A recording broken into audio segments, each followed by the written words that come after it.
It's hard to imagine talking about global extinction in a time when societies are thriving worldwide.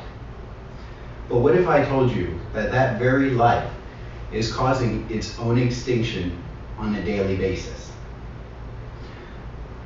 The human beings that populate this earth have created a situation that has thrown us out of balance, has drained our resources, and is continually killing us day by day. I'd like to start out by talking about the overpopulation and farming. Farms are continually being depleted. Our natural resources are being drained. The farmland is becoming unfarmable because it is not being able to be replenished with its own resources. As pointed out by Camilla Mora in revisiting the elemental and socioeconomical effects of population growth, she points out that the soil depletion is the primary cause for the increased rate of commodities, the increased price rate of commodities, and the lower availability of them. Alyssa Menz, in the feasibility of establishing sustainable grass cutter farms in Kenya, has pointed out that because they've depleted their own resources so terribly, they have resorted to the bushmeat trade, thereby using indigenous species as food and meat. This has caused a rise in having to use GMO, or genetically modified organisms, to increase the production rate and to supply the availability to the increased population. So what is it that we can do to aid in some of this? Well, we have to look at these man-made structures and products that are causing some of this demise.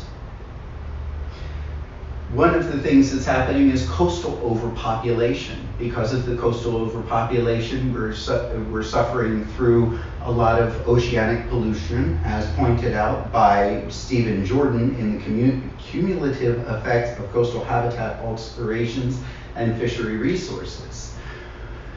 One of the other things that has been plaguing the coastal regions is the increased building and production lines. This has taken away the opportunity for the indigenous species to live in their own land and is causing them to encroach on human habitated areas. The last thing I'd like to talk about as far as man-made products is plastics. This is an ongoing issue. Everyone knows about it. Plastics pollute our oceans. Plastics wind up in our landfills, where those resources that were used to make those plastics are now no longer available and do not biodegrade.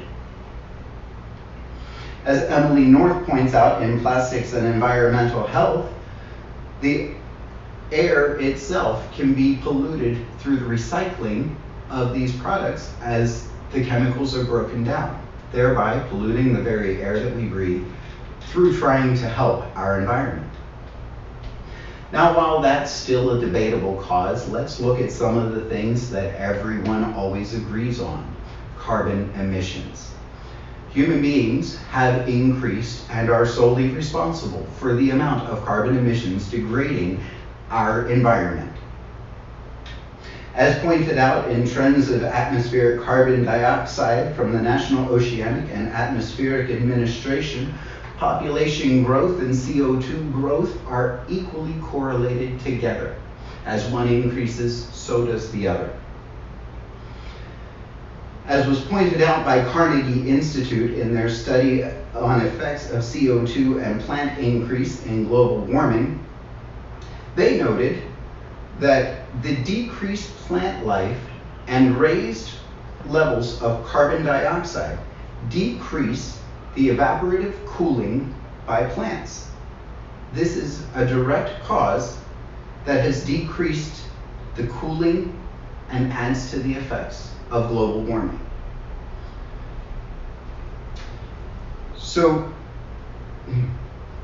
the WHO, the World Health Organization, has noted that these rise in levels is increasing, and they've decided to do something about it. And in October of 2018, they will be meeting and letting us know that 1 out of every 9 human beings is being killed because of carbon emissions and global pollution.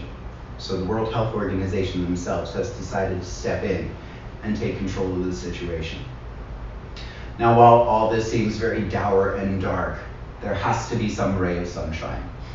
So I give you opportunities and advanced resources for you to be able to use today, tomorrow, and for the remainder of your life to help reduce the amount of pollutants that are put into our atmosphere and control this catastrophe that's happening today. Population control really isn't going to be an option. There have been many studies. There's just no way to have it controlled in the amount of time that's needed. How can you help save water? Saving water allows the water to be used for irrigation and products, replenishing the farmlands for the natural resources that they desperately need to be able to replenish the crops that we also desperately need. You can also work at decreasing your carbon emissions, buying carbon efficient vehicles or non-carbon emitted vehicles at all. Bicycles, electric scooters, anything of the like will help. And lastly, you can even grow your own food. This will not only help you get the resources that you need, it'll also avoid having to deplete the resources that other people need.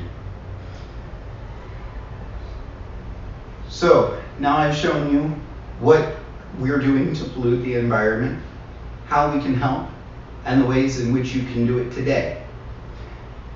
Don't be concerned about the long-term effects.